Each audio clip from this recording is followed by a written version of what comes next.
All right, talk a little bit more about big tech. A lot of canceled conservatives are being allowed back on social media now, like Dr. Peter McCullough. We had him last hour, but in the fight against woke cancel culture, is there something Congress can do to protect your freedom of speech? Joining us now, retired airborne infantry officer, Florida Congressman Greg Steube. Congressman, what needs to be done, you think?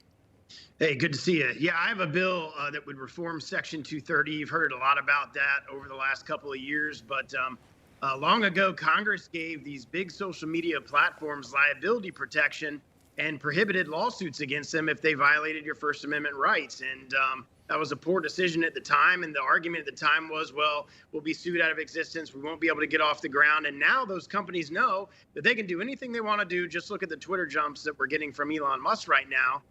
Censoring conservatives, doing all these type of things that we've known all along, just didn't have the proof. So my bill would reform Section 230. It has a market dominance test, so it would only affect the big guys, not the startups. But if you violate Americans' First Amendment rights, for example, the New York Post Hunter Biden story, the New York Post would have a private cause of action against the platform. And watch how quick these big platforms would change their behavior if they knew that they don't have liability protection anymore. Well, let's talk about what other platforms are. We're all familiar with Twitter. It's got all the headlines recently, including apparently contact with government officials, intel officials that were talking to them.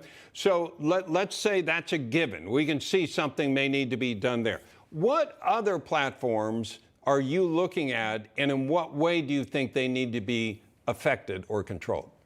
Yeah, it's Google, it's Facebook. They are market dominant, and they're doing the same thing, maybe not as bad, but definitely doing the same thing that Twitter has been doing that we're now getting a lot of information about.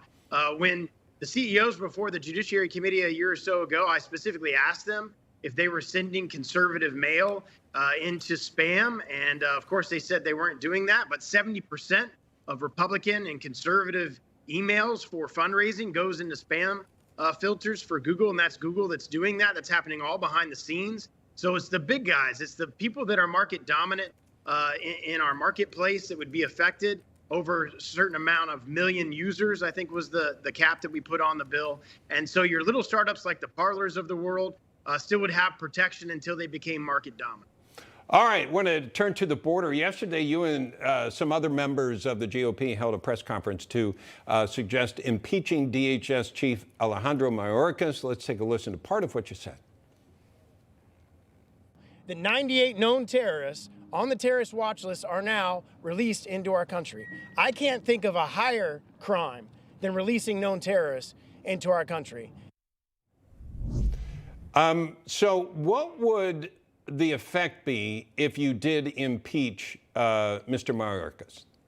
Well, we'll open impeachment proceedings in the House Judiciary Committee so that the American people can hear all of the evidence of the laws that have been broken by this administration, so they can see for a fact the terrorists that have been allowed into our country, the illegals that have been allowed into our country, the gangs that have been allowed into our country, the record amount of fentanyl that is so much killing Americans. Is the leading cause of death between those 18 and 45.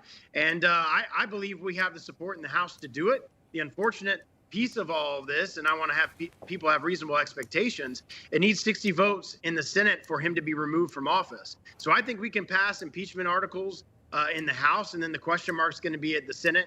Are Democrats going to support, based on this mountain of evidence of the Constitution that was broken, his duties that were broken as the Department of Homeland Security Secretary, to remove him from office? Well, Congressman, how is he not just doing what his boss is telling him? He works for the administration, and I understand you want to target him and bring into the clear of day, if you will, what's going on the border.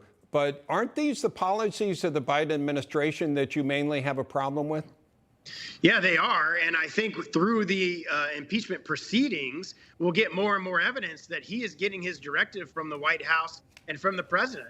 And those would be grounds, impeachable grounds for the president. I think just on the laws that are being broken on our border. But Republicans, instead of rushing to judgment like the Democrats did in impeaching Trump twice, I think we're going to do it the judicious way, show the American people the facts and evidence and the laws that have been broken. And if that leads us to President Biden, and he's the one that is dictating what's happening on the border, then we should open impeachment proceedings for him as well. Congressman Steube, thank you so much, sir. Good to see you. Good to see you.